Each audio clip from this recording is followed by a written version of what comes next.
네, 안녕하세요. 세뇌탈출입니다. 문재인 586 집단의 최후가 다가오고 있습니다. 그것에 대해서는 전혀 의심할 여지가 없습니다. 문제는 이 최후를 어떻게 집행하느냐에 따라서 이 최후의 그 실현 과정에서 우리가 어떤 프로세스를 만들어내느냐에 따라서 앞으로 한국인의 운명 거의 100년 이상이 결정된다고 생각을 합니다. 이 문재인 586 집단의 최후 어떻게 다가오고 있는지, 또 여기에 엮인 현실 정치적인 문제가 혹은 과제가 무엇인지 오늘 짚어보기로 하겠습니다. 그런데 요즘 제가 좀 어렵습니다. 그래서 원래 이렇게 잘 안 우는데 오늘 좀 울고 시작하겠습니다. 제가 평소에 노딱 얘기를 별로 안 해서 어떤 분들은 저는 노딱 안 맞는 줄 알고 계시는데 그게 왜 그러냐면 뭐 살벌한 무슨 정치 시사 얘기 안 하니까 저 백모가 왜 노딱 맞을까 뭐 이런 생각들을 하시는데 실제로는 100% 노딱입니다. 여기 그 자료 화면에 보시면 전부 여기 그 오른 그 한 화면마다 이게 저 이제 관료 화면의 캡처인데 한 화면마다 전부 노란 그 마크가 있죠. 그래서 자율 구독료 좀 부탁드립니다. 까딱하면 제가 뭐 어디서 달러빚을 내서라도 이 백모는 이제 중지하지 않는데 제가 달러빚 위에 올라앉게 생겼습니다. 네, 좀 부탁드리고요. 자, 이제 어떻게 시작되는지 한번 보죠. 황교안 대표가 좀 이렇게 정치적인 그 수완이 좀 늘어가는 것 같아요. 이런 시청각 자료를 가지고 오늘 기자회견을 했네요, 어저께. 이게 뭐냐면 이제 내년에 이제 연동형 비례가 되면 우후죽순 정당들이 전부 등록을 하기 때문에 그 100개까지 등장하는 그런 투표용지가 나올 거다. 이미 지난 20대 그 투표 때 33cm였습니다. 투표지 용지 길이가. 20대 때 33cm 길이였습니다. 그러면 21대 때는 만약에 100개까지 등장하면 이게 투표지가 어떻게 되냐. 1.3m가 된답니다. 그 황교안 대표가 기자회견 하면서 이제 그 이걸 하나의 가상의 투표용지를 만들어서 가지고 나왔군요. 1.3m쯤 되면 개표가 불가능해집니다. 저건 뭐 전자개표도 불가능해지고 수개표도 불가능해지고 더욱이 저 사전투표도 불가능해질 겁니다. 왜냐? 사전투표 용지를 현장에서 출력해서 쓰거든요, 지금. 그러니까 프린터기로 출력을 한다고요. 그러면 1.3m짜리 출력기를 하나씩 4,000개, 5,000개 사전투표소마다 전부 들여놔야 된다는 얘기인데 한 4,000개 투표소 정도 될 거라고 예측돼요. 3, 4,000개. 그러면 무슨 저기 뭐야 fuji 제록스나 무슨 롯데 캐논 같은 데가 이제 떼돈 버는 건데 그런 기계가 있다면 그런 기계가 있을 리가 없죠. 그래서 이 사람들 지금 뭐 하자는 건지 모르겠어요. 앞뒤 하나도 생각도 안 하고 막 저지르는 겁니다. 그래서 이제 황 대표의 말에 의하면 이거는 거의 전 세계적 차원의 그런 그 코미디가 될 거다. 우스갯거리가 될 거다. 그런 얘기를 하는군요. 그럼에도 불구하고 1+4가 이제 연동형 비례대표에 관해서 석패율을 도입하지 않기로 합의했다. 뭐 이런 보도가 나오는데 글쎄요. 지금 시간이 오후 2시 20분인데 지금 오후 2시 20분까지 제가 수집한 정보로 보면 그 1+4가 합의한 게 아니라 4가 합의한 걸로 돼 있어요. 정확한 거는. 그러니까 군소 4당이 합의한 걸로. 이건 무슨 뜻이냐. 1+4 합의랑은 좀 다릅니다. 이 민주당이 이 선거법에 대해서 이제 연동형 비례대표를 이제 이 군소 4당에 베풀어 주는 거거든요. 자기 밥그릇을 덜어서. 이 베풀어 주는 거는 왜 베풀어 주겠어요? 이 사람들이 천사표도 아닌데. 베풀어 주는 것은 공수처를 통과시키려고 베풀어 주는 거란 말이에요. 그런데 이제 민주당 입장에서는 이 그 공수처를 통과시키는 게 지금 유리하지 않아요. 정당의 입장에서 난감합니다. 우선 자유한국당이 전투 모드로 개편이 돼 있단 말이에요. 어느 정도. 물론 이 전투 모드가 어느 정도 진지할 거냐 여기에 대해서는 우리 태극기를 들어왔던 열혈 자유시민들 사이에서 의심의 눈초리가 많습니다. 또 상당히 그 그 의심에 합리적 근거가 있습니다. 왜냐하면 자유한국당이 지금까지 뭐 탄핵에 대해서 제대로 평가도 안 해놓고 지금까지 언제야? 처음에 나온 건 임명진 비대위. 이게 말이 됩니까? 임명진이 도시산업선교에 그 지금 민노총 전신쯤 되는 그런 극렬 노동운동에 물꼬를 튼 장본인이고 야리꾸리한 소리만 하고 다닌 사람인데 이 사람을 비대위원장 했었잖아요. 그 다음엔 홍준표 했는데 홍준표 뭐 대선 나왔을 때나 박근혜 대통령 조금 찾았지. 그 다음엔 박 대통령 적을 파낸 인간이잖아요. 그 다음에는 김병준 비대위원장. 여기도 뭐 그런 사람이죠. 그 다음에는 누구예요? 지금 나경원 체제였잖아요. 황 대표는 바지 사장으로 앉혀놓고 나경원이가 쥐고 흔들어 버렸다고요. 그래서 지금 연동형 비례나 공수처가 이 지경까지 몰려왔었죠. 즉 다시 말하자면 이 탄핵 이후 지금 거의 3년 다 돼가는 시간 동안 자유한국당이 한 번도 제대로 행보를 한 적이 없어요. 그러니까 갑자기 이 사람들이 철이 들래나 하고 저희 같은 사람은 의심할 수밖에 없죠. 당연히. 그래서 이 전투 모드로 자유한국당이 좀 개편이 돼서 드디어 황 대표가 뭐 저런 시청각 자료까지 만들어서 나와서 이제 설명하는 그런 상태까지 오긴 왔는데 이게 어느 정도 진지한 건지 또 이게 어느 정도 일관되게 진행될 건지 이건 두고 봐야 될 일입니다. 사실은. 어쨌거나 그러거나 말거나 지금 자유한국당이 지금 저게 많아요. 실탄이 많아요. 우선 하나는 이게 희한한 게 예산에서 세입 부수 법안 34개 중에 12개만 딸랑 통과시켜 놓고 22개는 통과를 안 시켰다고요. 그런데 예년에는 세입 부수 법안을 먼저 통과시켜 놓고 세출을 통과시켜요. 근데 문희상이가 한 짓이 뭐냐면 한국당을 이제 나경원 체제 때 갖고 노는 게 익숙해지니까 이거 갖고 놀 수 있다고 판단을 해서 세출을 딱 덜렁 통과시켜 놓고 세입을 통과를 안 시킨 거예요. 순서를 바꿔서. 그러면 세입이 확정이 안 돼 있는데 세출을 할 수가 없죠. 또 관례에 의하면 세입 확정 없이 세출을 통과시켰다는 건 그 통과된 세출 자체가 무효입니다. 즉 예산을 처음부터 다시 논의해야 돼요. 지금 상황이. 그러니까 스텝이 민주당 입장에서는 왕창 꼬여 있는 거예요. 문재인 586에서는. 그 얘기는 자유한국당 입장에서는 어마무시한 그 무기를 갖고 있는 거예요. 두 번째는 필리버스터죠. 이건 이제 주호영의 작품인데 임시의회를 소집했을 때 임시회기를 소집했을 때 그 회기가 며칠짜리냐라는 회기부터 그 회기에 관한 안건부터 필리버스터 걸겠다는 거 아니에요. 그다음에 세 번째는 뭐냐면 공수처 반대, 연비제 반대에 대한 국민 여론이 지금 들끓어오르고 있잖아요. 조국이까지 이제 오늘 구속영장 유죄소 관련해서 신청이 됐는데 공수처 되면 조국은 그냥 면죄부 받고 풀려나갔을 거다라고 국민들은 본능적으로 인지한다고요. 그러니까 공수처는 자기들 살려주기 위한 거고 국민 억누르기 위한 거고 이 공직자들을 완전히 그러니까 길들이기 위한 거다. 이게 이제 국민들 사이에 아름아름 다 퍼져 있단 말이에요. 이런 상태에서 1+4 손잡고서 그냥 간다? 이거는 좀 굉장히 무리수죠.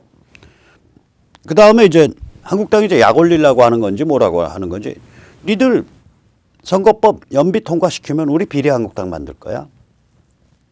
우리 비례한국당 만들어서 우리도 너희처럼 1+4처럼 우리도 1+1 혹은 1+2로 싸울 거야. 이러고 있잖아요. 즉 다시 말하자면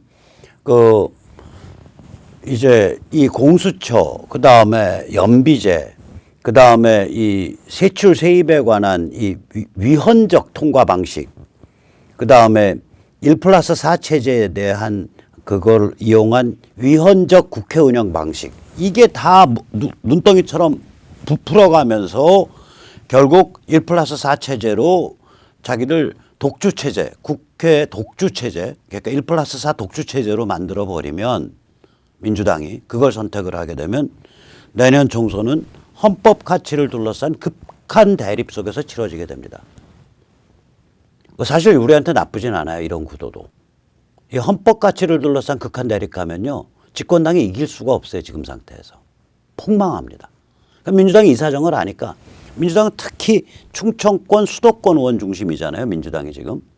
호남 지역은 뭐 그 군소 3당이 나눠 먹고 있죠. 대한정당, 그다음에 바미당, 그다음에 평화당, 그다음에 정의당, 군소 4당이 나눠 먹고 있죠.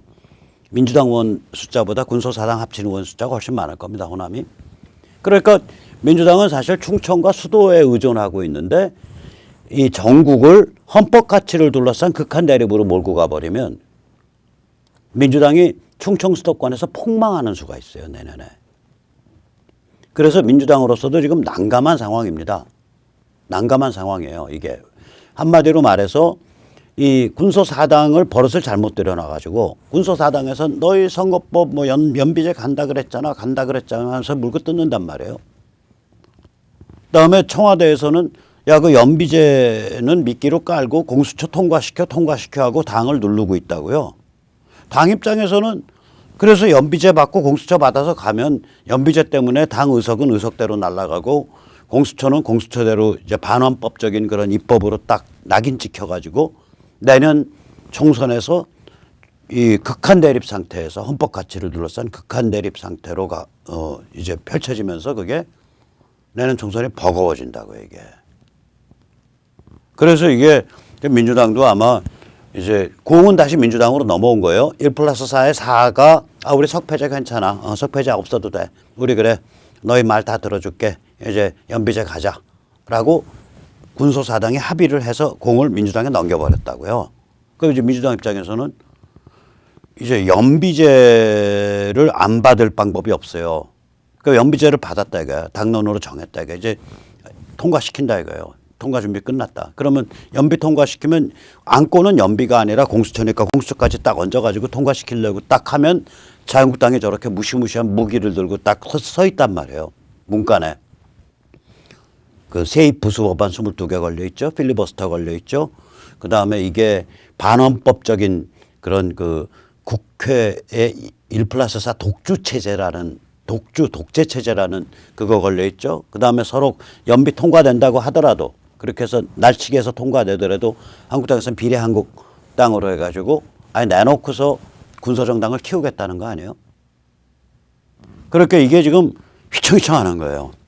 민주당도 지금 굉장히 난처한 처지에 빠져 있다고 저는 생각을 합니다. 특히 수도권 의원들, 충청권 의원들이. 그래서 이런 상태는 뭐냐? 결국 다른 말로 표현하면은 문재인 586 집단의 이제 이제 뭐라 그럴까? 사망이죠. 이게 파멸이 이제 드디어 시작됐다. 제대로 시작됐다. 이렇게 말씀드리겠습니다. 그런데 이 5개 추세가 이게 상호작용을 해서 이 파멸을 집행하고 있는 겁니다. 제가 이름을 좀 지어봤어요. 중무북급, 중국 무력화, 중국의 한반도 개입 의지 무력화. 그래서 그 중무, 그 다음에 북한 급변사태 가능성 고조. 이 둘은 서로 맞물려 있죠. 지금 미국이 유엔군 깃발 들어서 북한을 전면 접수한다. 이거 얼마든지 가능한 상태가 됐거든요. 왜냐? 그러더라도 중국군이 두만강 압록강 건너서 못 들어오는 정도까지 무력화돼 있으니까. 지금 시간이 갈수록 중무북급 추세는 점점 더 강화돼 가고 있습니다. 그러면 이게 간첩 종북 친북으로 이어지는 그 맥과 연결돼 있는 민주당 입장에서 민주당 586 문재인 586 집단 입장에서 이거는 말하자면 수면제 안 먹고는 잠을 잘 수가 없는 상태예요. 프로포폴을 안 맞고는 잠을 잘 수가 없는 상태까지 드디어 가 있는 거예요. 그러니까 저쪽 사람들에서 관상을 보면 사람 관상이 아니잖아요. 다 이유가 있습니다. 두 번째 뭐냐? 이게 그 한국당이 지금 뭐 나경원 체제에 비하면 엄청나게 정비돼서 전투화돼 있죠. 그러면 앞으로 이게 한국당이 여기서 조금 더 전투화되면 자유시민 쪽이랑 손을 잡고 사기 탄핵 친중파를 극복할 가능성이 저는 있다고 봅니다. 이게 최소한 50%는 있다고 봅니다. 그럼 어떻게 할 텐데? 이게 같이 맞물려서 돌아가니까 그래요. 한국당 자체 동력만 가지고는 그 철딱선이 없고 그 기회주의적인 자들이 사기 탄핵 친중파를 극복을 못하죠. 근데 중무북급이 벌어지니까 한국당에서도 이런 움직임이 나올 수 있다고요. 그다음에 이렇게 해서 상황이 굉장히 험악하게 돌아가니까 당청이 분열된단 말이죠. 청와대 입장 달라, 민주당 입장 달라. 그러면서 수도권에서 지금 현역 의원들, 수도권 충청권에서 현역 의원들이 야 이거 당이 죽을 자리로 들어선다. 이런 불만이 쌓인 데다가 여기다가 공천까지도 딱 목을 잘라? 그러면 공천에게 승복하겠냐 이거요. 이런 문제가 있어요. 저 집에. 그 다음에 이제 우리가 이제 아직 이렇게 약간씩 느껴지는데 그전과 달리 재야가 한 5개 흐름으로 거의 이제 정립돼 가는 것 같거든요. 지금 눈에는 잘 안 보이지만 2월 2일 날 그 조선일보 통광고예요. 2면에 걸친 통광고를 낸 기독교 주류 집단이 있습니다. 여기는 또 그 정광훈 목사 쪽 흐름과는 다른데요. 점자는 좀 굼뜨고 점잖은 집단이에요. 여기는 훨씬 더 신앙적인 문제, 정치적인 것보다는 신앙적인 문제에 훨씬 더 집중돼 있는. 근데 여기서 문재인을 그 광고에서 그렇게 말했다고요. 대한민국에 대통령 없다. 문재인 대통령 아니다. 이게 전국에 한 7천에서 10,000개 교회가 같이 움직이고 있거든요. 그것도 자리 잡은 교회들로. 이제 교회들이 처음에 개척교회 만들면 뭐 신도수 50명, 100명 이러면 아직 자리 못 잡은 거고요. 그래도 출석 신도수가 꾸준히 한 150명, 200명 되면 이게 자리를 잡은 거라고요. 근데 자리 잡은 교회로 그 이상 되는 거기서부터 출석 신도수 10만, 20만 가면 이제 전국 최대 규모의 교회가 되는데 그 자리 잡은 교회들 중심으로 해서 전국적으로 한 7,000개에서 10,000개가 같이 움직이고 있다고 이게 처음 있는 일입니다. 옛날에 이제 그 노무현 때 반핵 반김 그 시위 붙었을 때 그때 기독인들 많이 시청 앞에 나왔죠. 근데 이제 그때는 어떻게 되냐면 시민판에서는 딱 그 돌아가신 김상철 변호사 또 돌아가신 그 IOC 위원장 한 박세직 위원장이 시민판에서 딱 어른으로 서고 그 다음에 이제 명성교회, 금난교회 이런 대형교회 서너 개가 목사님 주도 아래 버스로 동원을 했어요. 5,000명, 10,000명씩 한 교회에서. 그래서 시청 앞을 메꾼 거예요. 그 메꾼 사이사이에 정광훈 목사가 그때 이제 2002년도 얘기입니다. 2002년, 3년 이제 마이크 잡고 얘기할 때니까 정광훈 목사의 청교도 영성 수련원 조직 사람들이 이제 녹색 저기 뭐죠 조끼 입고 이제 왔다 갔다 하고 이제 그런 구조로 했었다고요. 다시 말해서 서너 개의 대형 교회가 그 시청 앞을 메웠지. 전국적으로 수천 개의 교회가 이렇게 어깨 걸고서 천천히 한 발 나오는 게 처음이에요. 이게 대한민국 역사상 처음입니다. 그 흐름이 지금 점점 더 명확해지고 있고요. 조금 있으면 이제 일반 우리 시청자님들도 이제 저같이 운동에 깊게 이렇게 관찰할 수 있는 그 자유시민 운동을 깊게 관찰할 수 있는 그런 영역에 있지 않은 처지에 있지 않은 일반 생활하시는 우리 시청자님들, 일반 자유시민들도 이걸 느끼시게 될 거예요. 그 흐름이 가시화되고 있다고요. 두 번째 흐름은 이제 기독교 전광훈 목사, 재야 정치인들, 정치낭인들 이렇게 돼 있는 그게 한 그룹이 있죠.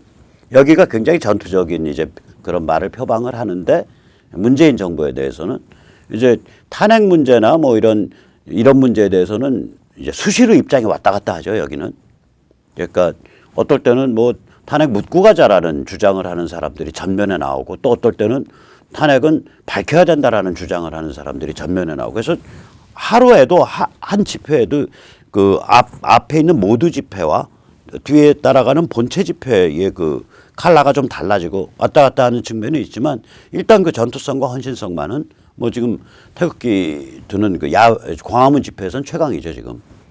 그 다음에 태극기 독립파들이 있습니다. 이게 이제 크게 봐도 한 서너 개 정도 되는데 이 태극기 독립파들이 뭐냐면 정당과 그게 뭐 자유한국당이 됐든 우리공화당이 됐든 정당과 상당한 거리를 두고 있으면서 이 탄핵의 진실을 밝히고 가야 되고 그 다음에 이제 박 대통령을 석방해야 되고 그것을 가장 중요한 이슈로 내거는 그러한 태극기 독립파 움직임이 있어요. 여기가 이제 다 합치면 한 토요일 날 기준으로 보통 1,000에서 한 2,000명 사이 되는데 그러니까 요새 이제 이 기독교 전광훈 재야 정치낭인들이 결합되어 있는 저쪽 그 정광훈 목사네 집회에 비하면 초라하기 짝이 없죠. 여기가 다 합쳐도 한 서너 개 갈려져 있으니까 하나당 뭐 200명, 300명, 500명 그거밖에 안 돼요. 그러나 이게 굉장히 중요한 게 고래를 잡을 때 작살로 잡을 때 작살 크기는 고래 전체 크기에 비하면 요만큼도 눈곱만큼도 안 되는 거예요. 근데 고래가 잡히거든요. 이게 작살이라고 일종의.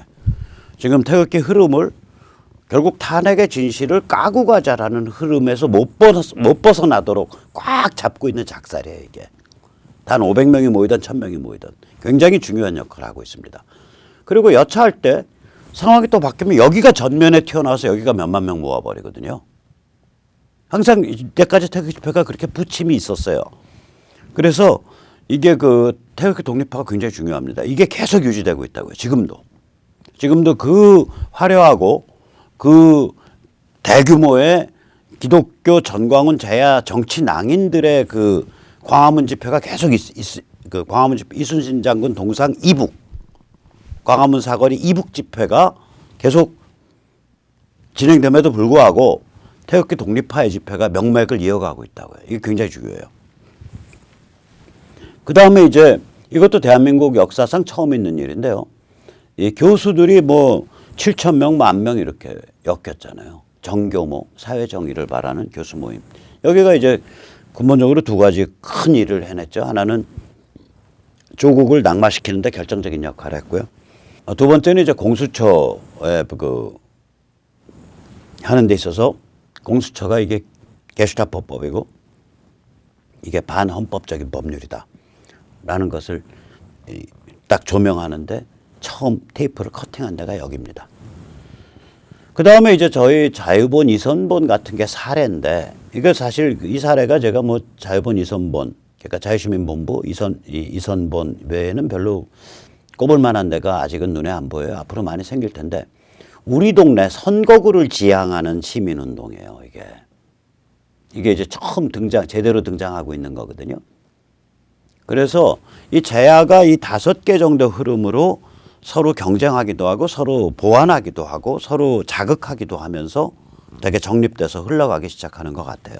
제 눈엔 그렇게 보입니다. 물론 이 흐름에 안 들어와 있지만 제가 꼽지 않았지만 뭐 변호사 한편 같은데 또 무슨 그 장성들 대수장 그리고 또 외교관 모임 뭐 그다음에 여러 가지 그 원로들 뭐 나라 걱정하는 모임 이런 게 있지만 여기들은 보통은 이제 그 변호사 모임은 좀 한편은 그 실체성이 있고요. 나머지는 이제 주로 원로들이 이제 그 나라를 걱정한 나머지 원래 이런저런 외교관이면 외교관, 예비역 장성이면 예비역 장성 이런 본인들의 그 백그라운드에서 알던 인맥으로 엮여 있는 그 정도 수준입니다. 그래서 제가 이 5개 흐름에는 이것만 꼽았고 한편을 여기 안 넣은 이유는 이제 변호사라는 그 전문직 하나의 그 직종 분야에서 만들어진 거기 때문에 그리고 또 거기에 많이 집중되어 있기 때문에 여기 안 넣습니다. 그래서 이런 5개가 지금 이게 상호작용을 하면서 제야가 정리되거든요. 그럼 다시 한번 보시죠. 바깥에서는 중무 북급, 즉 중국의 한반도 개입 의지 무력화와 북한 급변사태 가능성 고조 이 추세가 강화되고 있고 한국당은 나날이 전투화되는 추세가 지금 현재까지는 강화되고 있고 앞으로는 이제 어떤 결정적인 변별점이 올 거예요. 계속 전투화 될 거냐 아니면 다시 빠꾸 오라에서 김무성 유승민의 입속으로 들어갈 거냐 한국당이. 세 번째는 이제 저쪽에 당청 분열 추세가 생기고 있고 네 번째는 제야의 5개 흐름이 정립하는 추세가 생기고 있다.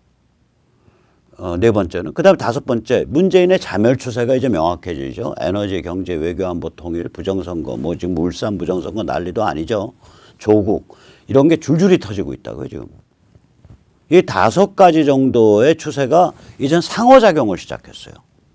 중무북급 추세가 강화될수록 당청 분열이나 문재인 자멸 추세도 강화되고 쟤들 멘탈이 붕괴되니까 또 그다음에 한국당의 그 눈치 빠르게 한국당이 약 빠르게 이거 뭐 한반도 상황이 장난 아닌데 우리가 전투적 입장에서 나가야겠다. 이래서 한국당 전투화 추세가 또 강화되고 그다음에 제야의 그 5개 흐름이 결정적인 시점에 오고 있기 때문에 우리가 정말 최선을 다해서 이제 움직여야 된다. 이 5개 흐름이 각각 자기 그 특성과 논리를 가지고 강화돼 가고 이게 서로 이렇게 맞물려서 돌아가고 있는 거예요, 이게. 그래서 제가 보기에는 문재인 586 집단의 파멸. 이게 지금 집행 과정에 들어간 거 아니냐. 그런 생각이 듭니다. 이 중에서 이제 우리가 제일 주목해야 될 것은 중무북급 추세입니다. 중국 무력화 플러스 북한 급변사태 이제 그 가능성의 강화 이 추세인데 우선 중국 공산당과 인민해방군 내부의 담론이 대혼란을 벌이고 있습니다. 제가 너무 바빠서 보도를 안 드렸는데요. 한 열흘 전쯤에 그 니혼 게이자에서 굉장히 의미심장한 큰 기사가 난 적이 있어요. 이 지금 제가 얘기하는 내용은 니혼 게이자가 이제 그 언급한 내용들입니다. 니혼 게이자의 그건 뭐냐면은 한마디로 말하면 그 언론 통제가 극심한 중국에서도 이번에 미국 중국 사이의 그 제1차 무역 합의에 대한 비판의 목소리가 마구 튀어나오고 있다. 이게 니혼 게이자의 그 기사의 핵심이에요.